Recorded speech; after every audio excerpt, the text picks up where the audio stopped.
Екінші жылу электр орталығының көп қабатты тұрғын үйлерді жылумен қамтамасыз етуі, өңірге газдың келуі, құрылысы аяқталған көп қабатты тұрғын үйлердің шешілмеген мәселелері, қала кадастрының қалыптасуы, осы және өзге де мәселелер Атамекен ұлттық кәсіпкерлер палатасының өңірлік филиалында облыс әкімінің орынбасары Сәтжан Әбділәлиевтің қатысуымен өткен облыстың құрылыс саласының өкілдерімен кездесу барысында талқыланды.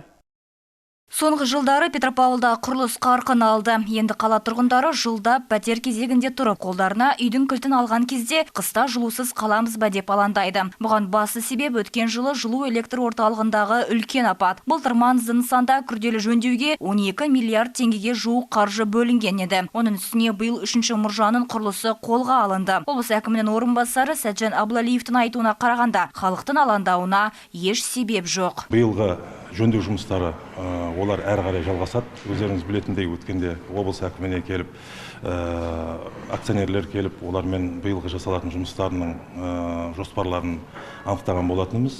Олар биыл ТЭЦ-тің өзіне 9 миллиардтай инвестиция құю, оның ішінде тариф те бар, өздерінің салып жатқан қаржылар да бар, жұмыстарын бастамақшы. Айта кететін болсақ, өздеріңіз көргенде шығарсыздар, жаңа мұржаның құрылысы басталып кеткен болатын. Оның құрылысын биыл аяқтап дайындайды, жылдың аяғында болады, бірақ әлі қоспаймыз, бірақ сол жұмыс жүргізіледі. Оның өзіне 3 миллиардтай қаржы бөліп жатыр. Сәтжан Айтенұлының айтуынша, жылу электр орталығының қуаты 713 гигакалорияны құрайды. Қазіргі таңда соның 513-і ғана қолданыста. Мәселені шешу үшін қуаттылықты толық көлемде пайдаланбайтын объектілерден техникалық шарттарды кері қайтарып, оларды жаңадан салынып жатқан нысандарға бөліп бермек. Бұдан бөлек жиын барысында облыс әкімінің орынбасары жақын уақытта газ мәселесі де өз шешімін табатынын атап өтті. Энергетика министрлігінен мамандар келіп, біздерде қанша елді мекен, қанша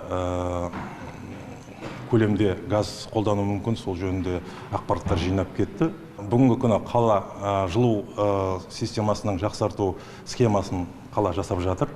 Оның аяқталғаннан кейін ары қарай не істейміз, қай жерде қалай жылу желілерін тартамыз, қосымша қалаға қанша қосымша жылу көздері керек болады, сол кезде анықталатын болады. Облыс орталығында бой көтеріп жатқан көп қабатты тұрғын үйлердің кейбірі өкінішке қарай айлап емес жылдап тапсырылмай келеді. Оған басы себеп нысандардың инженерлік желілерге қосылмауы. Қазіргі таңда облыс орталығында мұндай 10-ға жуық үй бар. Мамандардың сөзіне қарағанда бұл жағдай жауапты мердігер компаниялардың өз жұмысына салғырт қарауынан туындап отыр. Сол себепті оларды жауапкершілікке тарту қажет, дейді облыстық құрылысшылар қауымдастығының төрағасы Сергей Тимофеев. Около даже 30-40. Петропавлда жылына шамамен 30-40 көп қабатты тұрғын үй салынады. Әрине, біздің басты мақсатымыз халықтың баспана мәселесін шешу. Осы ретте жылу электр орталығындағы проблема өз шешімін табуы тиіс. Одан бөлек үйлердің құрылыс аяқталғанымен оны уақытылы тапсыру мүмкін болмай отыр. Менің ойымша тапсырыс беруші жосықсыз мердігер компаниялар өзіне жүктелген міндеттерді толық көлемде орындамаған жағдайда оларды жауапкершілікке тартуы тиіс. Бұл компаниялар тендерді ұтып алған